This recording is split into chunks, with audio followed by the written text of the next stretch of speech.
Hello everyone, welcome to tutor classes. I am Anchal और हम continue कर रहे थे चैप्टर 6 में सेकंड लाइफ प्रोसेस रेस्पिरेशन, जिसमें हमने प्रोसेस ऑफ रेस्पिरेशन पढ़ा था और रेस्पिरेशन इन एक्वेटिक एनिमल्स पढ़ा था। आज हम पढ़ेंगे डिटेल में respiration in human beings. So let's start. So we know कि टेरेस्ट्रियल ऑर्गेनिजम्स जो हैं they use the oxygen in the atmosphere for respiration. So वो ऑक्सीजन यूज़ करते हैं एटमॉस्फेयर से रेस्पिरेशन के लिए। इस ऑक्सीजन एब्जॉर्प्शन के लिए डिफरेंट ऑर्गेनिजम्स में डिफरेंट ऑर्गन्स होते हैं और that organs that have a structure that increases the surface area. So इन सभी जो ऑर्गन्स रेस्पिरेशन में यूज़ होता है, सो उस ऑर्गन में एक स्पेशल स्ट्रक्चर होता है जो सरफेस एरिया को इंक्रीज़ करता है, जो कि कॉन्टैक्ट में होता है ऑक्सीजन रिच एटमॉस्फेयर के।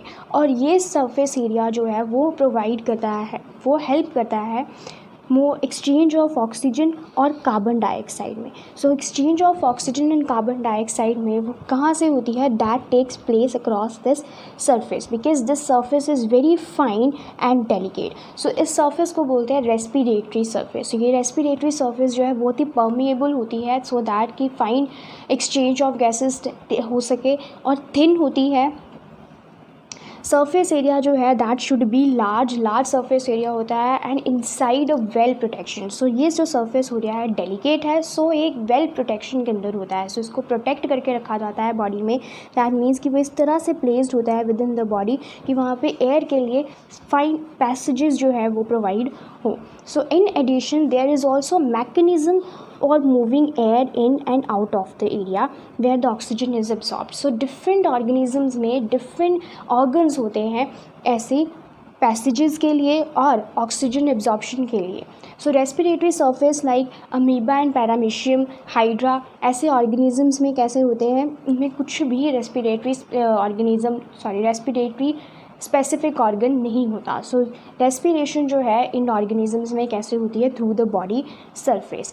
सो इंसेक्ट्स हैं, इंसेक्ट्स में ट्रैकियल सिस्टम होता है। सो ट्रैकियल सिस्टम होता है जिसके थ्रू रेस्पिरेशन जो है वो होती है। नेक्स्ट एम्फीबियंस ऐसे एनिमल्स हैं जिनमें रेस्पिरेशन जो है वो थ्रू लंग्स और स्किन दोनों से होती है। एंड ह्यूमन में रेस्पिरेशन जो है that is through the lungs.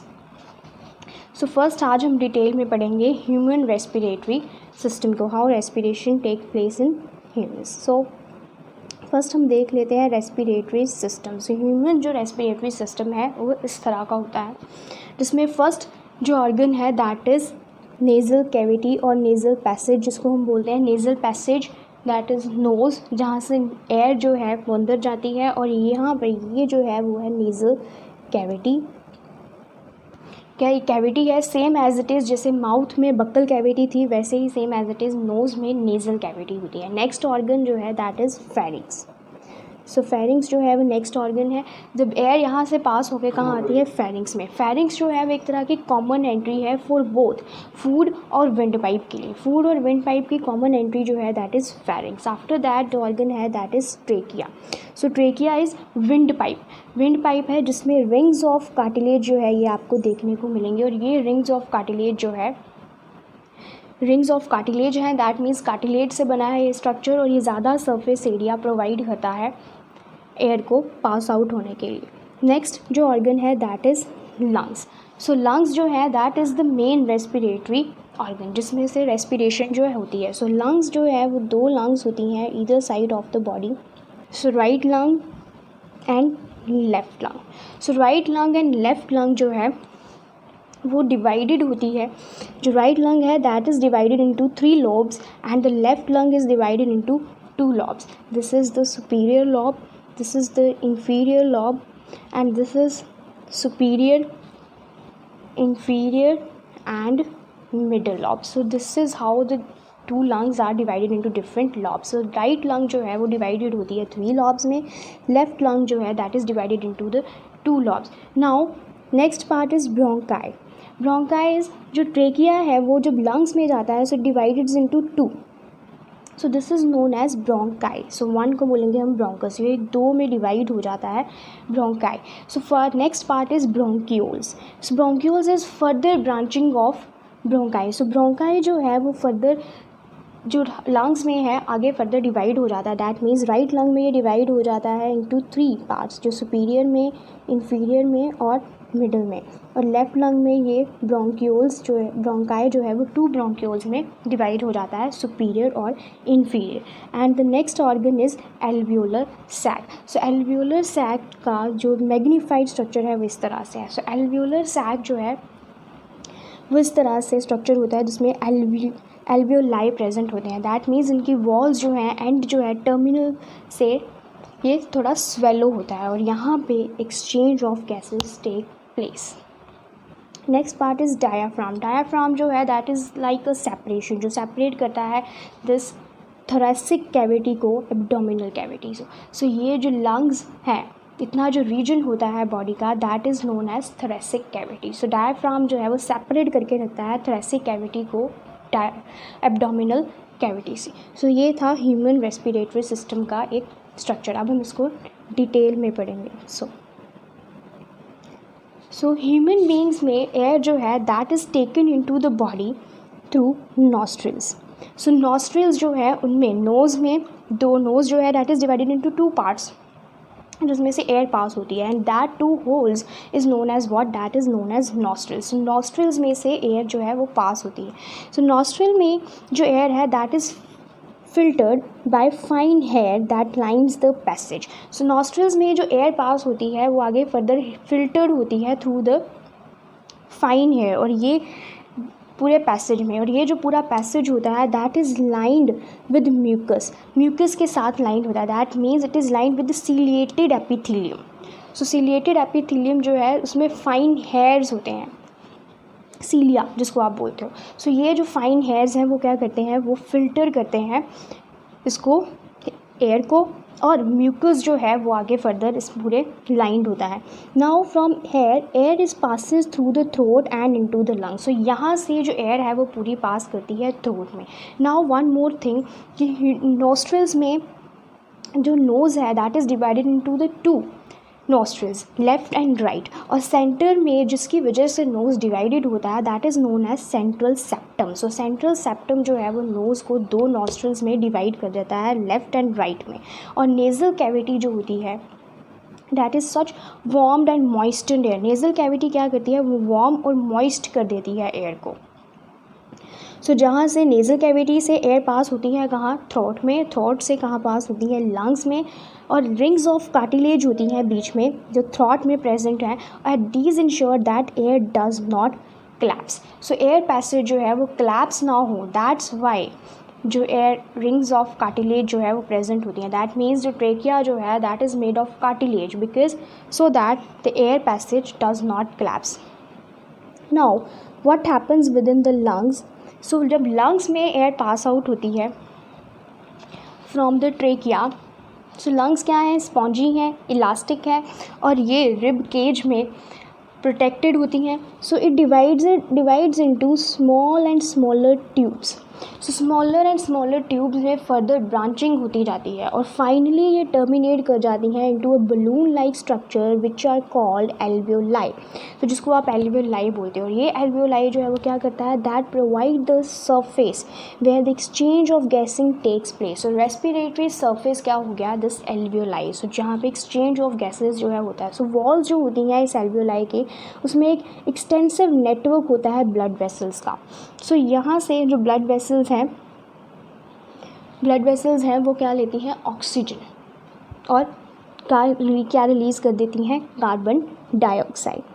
So we have seen in earlier years कि जब हम ब्रीथ करते हैं so our ribs and flatten our diaphragm. So ribs जो है वो और फ्लैटन हो जाता है हमारा डायफ्राम, मतलब when we breathe in so ribs क्या करती हैं, रिब्स जो है वो एक्सपैंड हो जाती है और हमारा डायफ्राम जो है वो फ्लैटन हो जाता है and the chest cavity becomes larger as a result. और चेस्ट कैविटी लार्ज हो जाती है, मीन्स जो डायफ्राम है वो इस तरह से होता है और जब हम ब्रीथ करते हैं सो ये डायफ्राम ऐसा हो जाता है।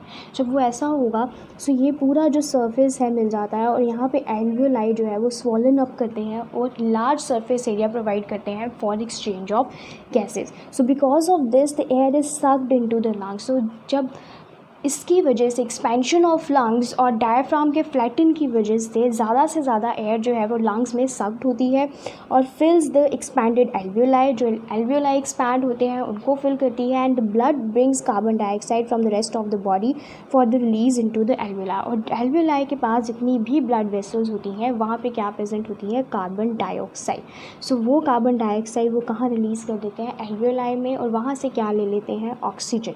सो यहाँ इस तरह से एक्सचेंज ऑफ गैसेज जो है वो होता है। And oxygen in the alveolar air that taken by the blood to the alveolar blood vessels to be transported on all the cells. So this is what happens in respiration. So in actual में breathing भी इसमें involve होती है. So breathing किस तरह से involve होती है कि during the breathing cycle what happens when air is taken out and taken in and let out, the lungs contain a residual volume. So lungs में एक residual volume होता है. For example breathing जो है उसमें दो प्रोसेस इन्वॉल्व होते हैं, इन्हेलेशन और एक्सहेलेशन. सो ड्यूरिंग इन्हेलेशन में क्या होता है कि डायफ्राम मसल्स दे कॉन्ट्रैक्ट. डायफ्राम मसल्स जो होती हैं, जो इस तरह से डायफ्राम होता है वो कॉन्ट्रैक्ट करती हैं. जैसे ये डायफ्राम की मसल्स हैं, सो जब ये कॉन्ट्रैक्ट कर देंगी सो ये डायफ्राम जो है वो फ्लैटन हो जाएगा. सो फ्लैटन होने की वजह से डायफ्राम पुल्ड डाउन, डायफ्राम नीचे आ जाएगा एंड थोरेसिक कैविटी जो है वो एक्सपैंड हो जाती है. थोरेसिक कैविटी एक्सपैंड होने से लंग्स एक्सपैंड होगी. That means the volume in lungs that increases. So we know volume is inversely proportional to pressure.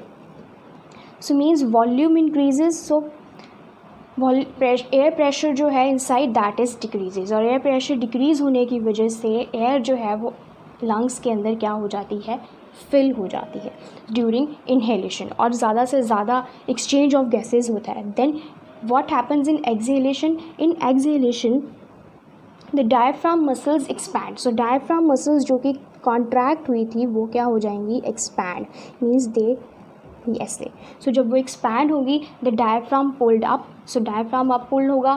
Thoracic cavity that contracts, lungs contracts and the volume decreases. When the volume decreases the pressure inside the air, inside the lungs, air pressure जो है inside the lungs that increases, so which pulls the carbon dioxide rich air outside the body. So this is what happens during the breathing. That is why breathing and respiration जो है वो mostly बच्चों को same लगता है, but difference अब clear हो जाएगा. So now next is when the body size of animal is large, the diffusion pressure alone cannot take care of oxygen delivery to all the parts of the body. So जब body size जो है वो large होगा, सो diffusion जो है वो alone काम नहीं कर सकती. सो तब क्या होता है, तब रेस्पिरेटरी पिगमेंट्स जो हैं ऑक्सीजन को होल बॉडी में ट्रांसफ़र करते हैं. For example in humans also. So human में रेस्पिरेटरी पिगमेंट क्या है, हीमोग्लोबिन, जो ब्लड में प्रेजेंट होता है. सो जो ब्लड वेसल्स जो होती हैं एल्वियोलाई के पास, उनमें एक रेस्पिरेटरी पिगमेंट प्रेजेंट होता है, दैट इज़ हीमोग्लोबिन. सो ये जो हीमोग्लोबिन है which have the high affinity for oxygen. So oxygen absorption की एफिनिटी होती है और वो ज़्यादा से ज़्यादा ऑक्सीजन एब्जॉर्ब करता है और इस ऑक्सीजन को पूरी बॉडी में ट्रांसपोर्ट कर देता है और डिज़ोल्व होकर ऑक्सीजन जो है ब्लड में वो पूरी बॉडी में ट्रांसफ़र हो जाती है. So this is how the respiration taken place in human being. So एक रिव्यू देख लेते हैं, ओवरव्यू देख लेते हैं रेस्पिरेशन का, कि रेस्पिरेशन में क्या होता है. एयर जो है वो नॉस्ट्रिल से बॉडी में एंटर करती है. ठीक है. सो नॉस्ट्रिल से, नेज़ल पैसेज से एयर ऑक्सीजन जो है वो एंटर होती है. नॉस्ट्रिल से नेज़ल कैविटी में आई, नेज़ल कैविटी से एयर किस में आई, फेरिंग्स में फेरिंग्स से किस में पास हुई, ट्रेकिया में, ट्रेकिया से ब्रोंकाई में, ब्रोंकाई से ब्रोंक्यूल्स के थ्रू कहाँ प्रेजेंट हो जाए, कहाँ चले जाती है, एल्वियोलाई में. एल्वियोलाई में ये पास आउट हो जाती है ऑक्सीजन कहाँ, ब्लड कैपिलरीज में, ब्लड कैपिलरी से टिश्यूज़ में और फिर देन सेल्स में. और सेल्स के साइटोप्लाज्म में क्या होती है, ग्लाइकोलिसिस, और ग्लाइकोलिसिस में ग्लूकोज से कन्वर्ट हो जाता है पायरुवेट में.